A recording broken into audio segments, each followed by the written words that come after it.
Hai Sobat Mantap yang baik budi dan baik hatinya, kembali lagi nih di channel Mantap Punya. Kali ini bersama aku Ujang, anak magang di Mantap Punya. Di video ini aku akan membawakan film-film unik yang tentunya sangat cocok untuk menemani kalian di kala santuy. Dan tanpa berlama-lama lagi, mari kita masuk ke alur ceritanya. Film ini berlatar di masa depan. Terlihat kedatangan seorang pria tua dari dalam pesawat yang langsung disambut oleh pelayan wanita menggunakan mobil berteknologi canggih. Sang pelayan mengemudikan mobilnya, lalu mengantarkan pria tua yang bernama Steve ke lokasi tujuan mereka. Dalam perjalanan, Steve mendapatkan beberapa informasi mengenai program bernama Real Playing Game atau RPG melalui media hologram. Merasa terganggu, ia pun meminta pelayannya untuk mematikan hologram tersebut. Tak lama kemudian, Steve dan pelayannya tiba di sebuah gedung besar yang menjadi tempat dilaksanakannya program RPG. Program yang sebelumnya sempat diinformasikan melalui media hologram di mobil Steve. Di dalam gedung, pria bernama Mr. Chan telah menunggu kedatangan Steve. Keduanya terlibat pembicaraan mengenai program RPG. Dalam obrolan itu dijelaskan pula mengenai sistem RPG yang memungkinkan adanya pemindahan otak dari tubuh yang sudah tua ke tubuh yang lebih muda.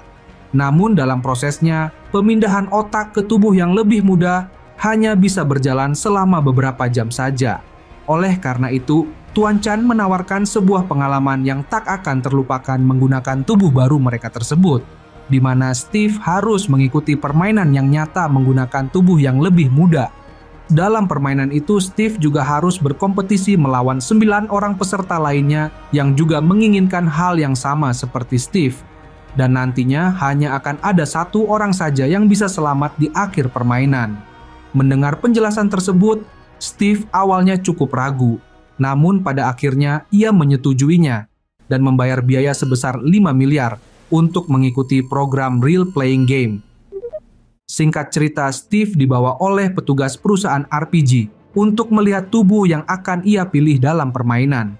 Ada beberapa tubuh yang tersedia, baik wanita maupun pria. Setelah memilih, pilihan Steve pada akhirnya jatuh pada tubuh nomor 7, yaitu sesosok pria tampan dengan tubuh kuat dan atletis. Setelah mengenakan seragam, Steve dan beberapa peserta lainnya lalu bersiap untuk memindahkan kesadaran mereka ke tubuh pilihan masing-masing. Namun sebelum melakukan pemindahan, Chan memberikan sedikit penjelasan mengenai pengalaman yang akan mereka alami selanjutnya, termasuk memberi pilihan misi bagi peserta untuk memilih pengalaman mereka sendiri. Steve kali ini memilih lokasi setting permainan di Portugal, dan permainan pun dimulai. Let's play. Let's play. Steve yang terbangun dengan tubuh muda pilihannya lalu segera berjalan menuju ke sebuah bangunan terbengkalai. Saat sedang menginvestigasi bangunan tersebut, ia mendengar teriakan seorang wanita tak jauh dari sana. Merasa was-was, Steve kemudian mengambil sebongkah batu kecil untuk berjaga-jaga. Tak lama berselang, ia pun bertemu dengan wanita yang berteriak sebelumnya. Wanita yang diketahui bernama Kate itu nampak seperti orang bingung, bahkan ia pun sampai bertanya pada Steve mengenai keberadaannya saat ini. Meski sama-sama kehilangan ingatan mereka, namun keduanya memutuskan untuk berjalan bersama dan keluar dari bangunan itu untuk menemukan jalan keluar. Di luar bangunan, keduanya kemudian bertemu dengan peserta lainnya, yakni Alice dan Carlos. Sama halnya dengan Steve dan Kate, keduanya juga kehilangan ingatan dan tak mengetahui di mana keberadaan mereka saat ini. Tak lama kemudian muncul pria lainnya bernama Boris yang juga mengalami hal sama. Alice yang masih kebingungan dan shock dengan kondisinya saat ini, tiba-tiba memutuskan untuk melarikan diri dari Steve dan yang lainnya. Namun terdengar teriakan yang membuat Steve dan yang lainnya terkejut. Merasa penasaran, Steve, Kate, Boris, dan Carlos memutuskan untuk mendatangi sumber teriakan tadi. Namun di tempat tersebut mereka malah mendapati seorang pria berambut pirang yang terluka di bagian kepalanya. Kate yang merasa kasihan lalu mencoba menenangkan pria bernama Okot itu dan bertanya mengenai penyebab dari luka tersebut. Dengan polosnya, Okot mengaku jika sebelumnya ada seorang wanita yang memukulnya menggunakan ranting. Steve dan yang lainnya lalu memutuskan untuk memeriksa kembali bangunan terbengkalai yang mereka tinggalkan. Setelah memeriksa cukup lama, mereka akhirnya bertemu kembali dengan Alice dan seorang pria bernama Lee, serta 3 orang wanita lainnya, yaitu Maria, Josh, dan Yasmin. Ke-10 peserta tersebut ternyata memiliki kondisi yang sama, yaitu kehilangan ingatan mereka dan tak mengetahui alasan mereka berada di tempat tersebut.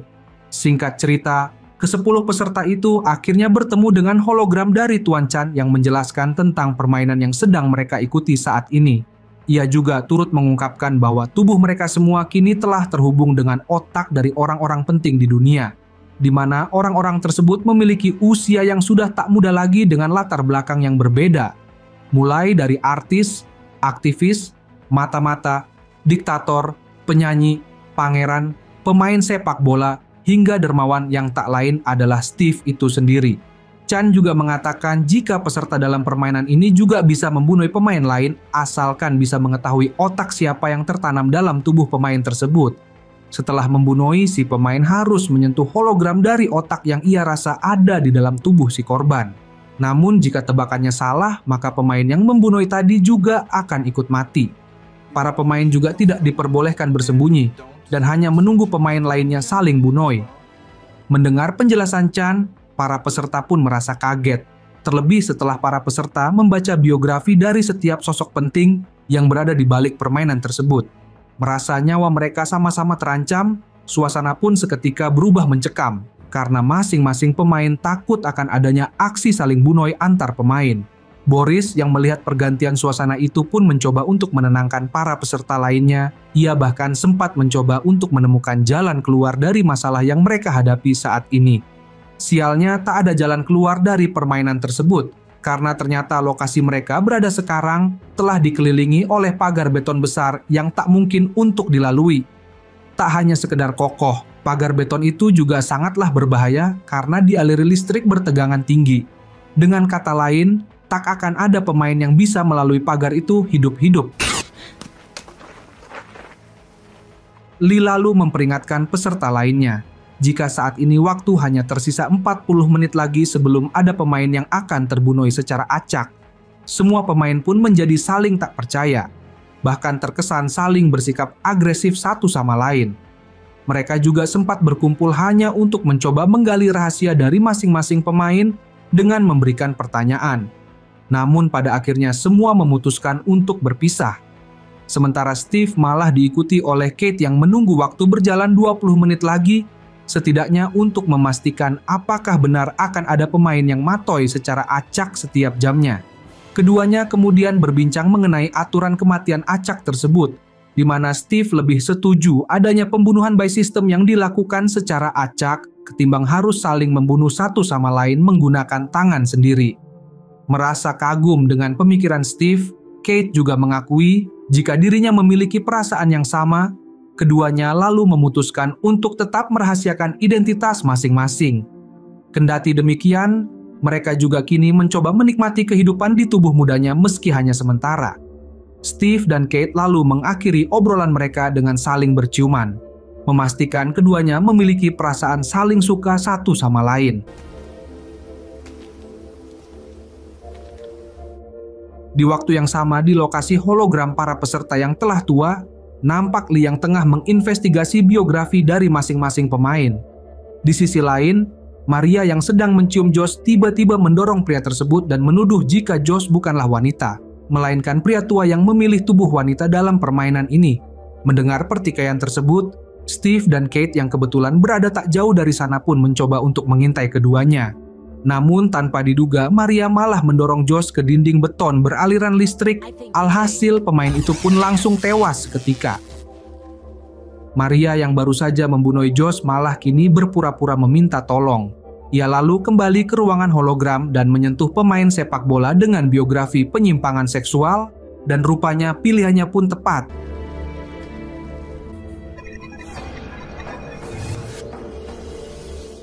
Namun tanpa diketahuinya, aksi Maria ternyata tak hanya diketahui oleh Steve dan Kate saja, tetapi Lee yang juga berada di tempat itu pun akhirnya mengetahui aksi Maria yang sudah membunuh salah seorang di antara mereka. Tak lama kemudian semuanya berkumpul di ruangan hologram. di mana Maria mencoba untuk berpura-pura tidak mengetahui akan kematian Josh. Ia mengaku hanya sekedar menemukan tubuh pemain itu yang telah mati di sekitar dinding beton. Karena takut akan keselamatan masing-masing, ke-9 pemain itu pun mulai berpencar lagi. Maria yang sejatinya baru saja membunuh Josh, kini mulai mendekati Alice dan mengajaknya untuk bekerja sama sebagai tim dalam permainan kali ini. Di sisi lain, Okot yang panik karena takut mati malah kini menyandera Yasmin. Carlos dan Boris yang mengetahuinya pun sempat mencoba untuk menenangkan Okot. Namun Okot malah semakin panik dan membawa lari Yasmin ke ruang hologram. Di ruangan itulah Okot menginterogasi Yasmin dan memaksanya untuk memberitahu identitas aslinya. Tujuannya sudah pasti adalah agar ia bisa membunuh pemain tersebut. Dengan brutal, Okot terus mendesak dan menyiksa Yasmin. Namun sayangnya tak ada satupun pemain lain yang mencoba menyelamatkannya kecuali Steve. Ia terus mencoba membujuk Okot agar melepaskan Yasmin. Tak tahan dengan penyiksaan yang dilakukan Okot, Yasmin akhirnya mengaku jika dirinya adalah seorang artis. Merasa sudah mendapatkan kemenangan, Okot lalu menggorok leher Yasmin hingga membuatnya meninggoy mengenaskan. Setelah itu, Okot menyentuh hologram artis sebagaimana petunjuk yang sempat disebutkan oleh Yasmin sebelumnya. Namun siapa sangka, rupanya Yasmin telah berbohong, karena faktanya ia bukanlah si artis melainkan seorang penyanyi. Atas kesalahan tersebut, Okot harus meninggoy sesuai aturan yang berlaku, di mana dia meninggoy terbakar di hadapan 7 pemain lainnya yang tersisa. Usai insiden tadi, Kate dan Steve lalu pergi meninggalkan ruangan bersama-sama. Dan mereka kini nampak lebih saling mempercayai satu sama lain. Kemesraan antara keduanya juga tak bisa ditutupi lagi, bahkan Kate dan Steve sempat melakukan hubungan yang lebih enak di tengah hutan. Di luar dugaan, Steve yang masih tertidur tiba-tiba terbangun di tubuh aslinya.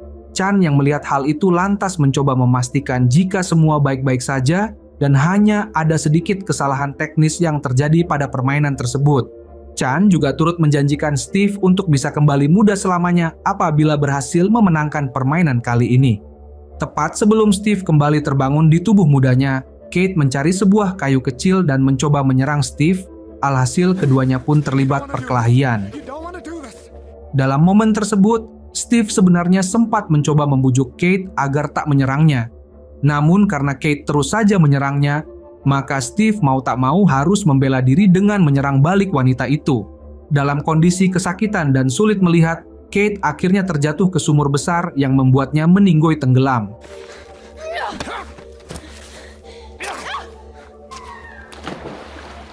Dari semua yang telah dilaluinya, Steve seketika menyadari bahwa Kate adalah seorang aktor, mengingat kemampuan aktingnya yang hebat saat memperdaya dirinya. Di sisi lain, kemesraan juga tengah dilakukan oleh Maria dan Alice. Maria yang sedang berciuman malah memanfaatkannya untuk membunuh Alice dengan mencekik lehernya. Beruntung, Alice yang berhasil menancapkan dahan kayu ke tangan Maria akhirnya selamat dari cengkeraman pemain tersebut. Di waktu yang sama, Steve yang berhasil selamat dari serangan Kate kemudian masuk ke ruangan hologram. Dengan sangat yakin, Steve memilih hologram sang artis sebagai peserta di balik sosok Kate dan ternyata pilihannya pun tepat. Sementara itu, Maria yang baru tiba di ruangan hologram malah bertemu dengan Lee.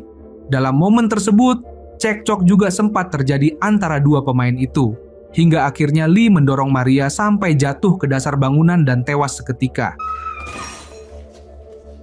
Tak mau membuang waktunya, Lee lantas mencoba mencari hologram artis untuk ia pilih sebagai tebakan peserta di balik karakter Maria.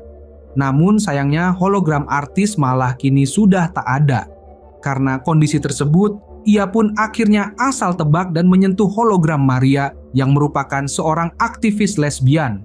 Karena ternyata sosok aktivitas yang baru ia pilih rupanya adalah peserta di balik karakter Maria. Kini pemain pun hanya tersisa 5 orang saja, yaitu ada Steve, Carlos, Boris, Lee, dan Alice. Saat Lee meninggalkan tempat itu, Boris dan Carlos merencanakan sesuatu untuk memenangkan permainan kali ini, sembari membaca kembali biografi dari setiap peserta yang ada dalam hologram. Di sisi lain, Steve bertemu dengan Alice yang baru selamat dari upaya pembunuhan yang dilakukan Maria. Alice menduga jika Steve adalah si dermawan tua Hal itu didasarkannya pada sikap Steve yang tak akan membunuh pemain manapun.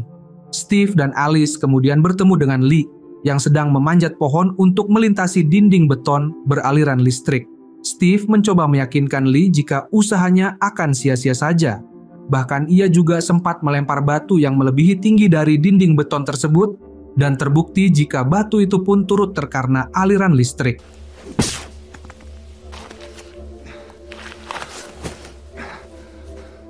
Sialnya, tindakan Steve dalam memperingatkan Lee malah membuat pria berdarah Asia itu mengetahui identitas Steve yang merupakan sosok sang dermawan. Kondisi juga semakin parah karena Carlos dan Boris yang baru saja datang malah bersama-sama Lee memojokkan Steve untuk membunuhnya.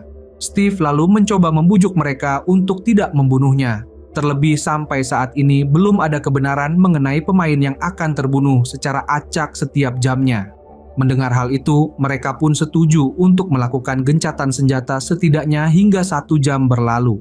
Sembari menunggu, Steve sempat mengungkapkan soal keanehan yang sempat membuatnya terbangun di dunia nyata. Dan menurutnya semua ini bukanlah permainan melainkan upaya pembunuhan yang nyata. Di sisi lain, Maria yang sempat terjatuh di dasar bangunan tiba-tiba mendapatkan kesadarannya. Namun karena 1 jam telah berlalu, maka sistem permainan pun secara otomatis menjadikannya sebagai korban. Alhasil Maria pun terbunuh oleh sistem RPG yang berlangsung secara acak. Sayangnya hal itu sama sekali tak diketahui oleh pemain lainnya. Sementara itu, Lee yang menyadari bahwa Alice adalah satu-satunya pemain wanita yang masih hidup lantas mencoba mengancamnya. Merasa ketakutan, Alice pun kabur dan disusul oleh Lee yang ingin terus membunuhnya. Terlebih pria Asia itu juga meyakini jika identitas asli Alice adalah seorang putri kerajaan sebagaimana satu-satunya peserta wanita yang tersisa di hologram. Secara mengejutkan, Alice yang berusaha melarikan diri malah berhasil menemukan sepucuk pistol sebagai bonus dalam permainan tersebut. Namun ia tak serta-merta membunuh Lee begitu saja. Alice rupanya masih ragu terhadap peserta di balik karakter Lee. Karena bagaimanapun juga kesalahan dalam menebak pemain bisa berimbas fatal pada dirinya sendiri. Karena alasan itulah, Alice akhirnya hanya menembak kaki Lee dan malah menargetkan Steve yang identitas aslinya sudah ia ketahui cukup jelas. Door. Di luar dugaan, Lee yang seharusnya bisa bertahan dengan luka tembak di kakinya, malah memutuskan untuk bundir dengan meloncat dari gedung tinggi. Sembari mengatakan jika tak ada siapapun yang tahu identitas aslinya. Panik karena kematian Lee, Alice berlari ke ruangan hologram untuk mencoba memilih identitas asli dari pemain tersebut. Namun tiba-tiba dari belakang muncul Carlos yang langsung menyerang Alice dan mengambil pistol dari tangannya. Di saat yang bersamaan, hologram peserta berdarah Asia yang sejatinya merupakan identitas asli Lee tiba-tiba menghilang. Carlos yang telah meraih pistol dari tangan Alice malah kini membujuk lawan mainnya itu untuk memuaskan nafsunya, yang secara tak langsung telah mengungkap karakter aslinya yang merupakan seorang playboy. Saat Carlos lengah, Alice menusukkan ranting kayu ke perut Carlos. Steve yang datang kemudian mengambil pistol dan menodongkannya ke arah Boris. Namun ia segera sadar bahwa pistolnya tak memiliki peluru sama sekali. Tak mau terus terpojok, Boris lalu membujuk Alice untuk memberikannya isi peluru. Tujuannya adalah untuk menembak mati Carlos dan Steve, serta berhubungan enak sebelum akhirnya bermain Russian roulette untuk menentukan siapa pemain terakhir yang bertahan. Steve yang khawatir akan nasibnya lalu memutuskan untuk kabur dan disusul oleh Boris yang mengejarnya. Sementara Carlos yang telah sekarat justru meminta Alice agar menemaninya di saat-saat terakhirnya. Kembali ke Steve dan Boris, perdebatan di antara keduanya pun terjadi. Steve melemparkan pistolnya ke sumur dan menebak identitas asli Boris yang merupakan mata-mata Rusia. Ia bahkan sempat membuat bingung Boris dengan menyamarkan identitasnya yang mungkin saja adalah si playboy atau malah putri kerajaan. Karena takut salah, Boris akhirnya bersedia melakukan gencatan senjata dan memutuskan untuk kembali ke ruangan hologram. Sekembalinya di ruang hologram, Steve mendapati Carlos yang meninggoy dalam kondisi tersenyum. Setelah kematian Carlos, Alice lalu menyentuh hologram si playboy dan akhirnya hologram pun menghilang. seolah menandakan bahwa identitas asli Carlos benar adalah si playboy. Usai menyingkirkan Carlos, Alice kemudian pergi meninggalkan ruangan dan hanya menyisakan Boris serta Steve di sana. Tak mau menyia-nyiakan kesempatan, Steve langsung menyerang Boris dengan menggorok lehernya menggunakan potongan botol. Setelah membunuh Boris, Steve langsung menyentuh hologram mata-mata Rusia dan terbukti pilihannya kali ini tepat. Ia kemudian menemui Alice dan membujuknya untuk berhubungan mantap-mantap. Bahkan Steve sempat berpura-pura jika saat ini Boris belumlah mati. Saat tengah bermesraan, Steve mengambil ranting kayu yang dipegang Alice dan menggorok lehernya menggunakan pecahan botol yang sempat ia gunakan untuk membunuh Boris. Dengan aksi tersebut, Steve pun akhirnya menjadi pemenang dari permainan ini. Setelah terbangun dari tidurnya, Steve mendapat ucapan selamat dari Chan. Menariknya, Steve yang sudah berhasil kembali ke kehidupan aslinya malah meminta agar dirinya tetap hidup di tubuh mudanya tadi. Mendengar permintaan tersebut, Chan lalu menjelaskan bahwa kondisi itu akan sangat sulit mengingat teknologi miliknya hanya bisa mempertahankan otak di tubuh muda dalam beberapa jam saja. Tak mau menyerah, Steve kemudian memaksa Chan dan menjanjikannya sejumlah uang demi bisa membuatnya tetap hidup dalam tubuh mudanya itu. Tanpa pikir panjang, Steve yang sudah tak tahan untuk segera menikmati hidup di dalam tubuh mudanya pun langsung menyetujui permintaan Chan. Ia kemudian pergi meninggalkan gedung RPG menggunakan mobilnya. Sayangnya, semua yang dirasakan oleh Steve ternyata hanyalah ilusi belaka. Pasalnya, meski ia melihat penampilan dirinya menjadi muda di cermin, namun faktanya Steve tetap berada dalam tubuh aslinya yang sudah tua. Dengan kata lain, Steve secara tak sadar sebenarnya telah terjebak dalam tipuan Chan. Next time I want to play the gamekeeper. No, you can't. Dan film pun berakhir.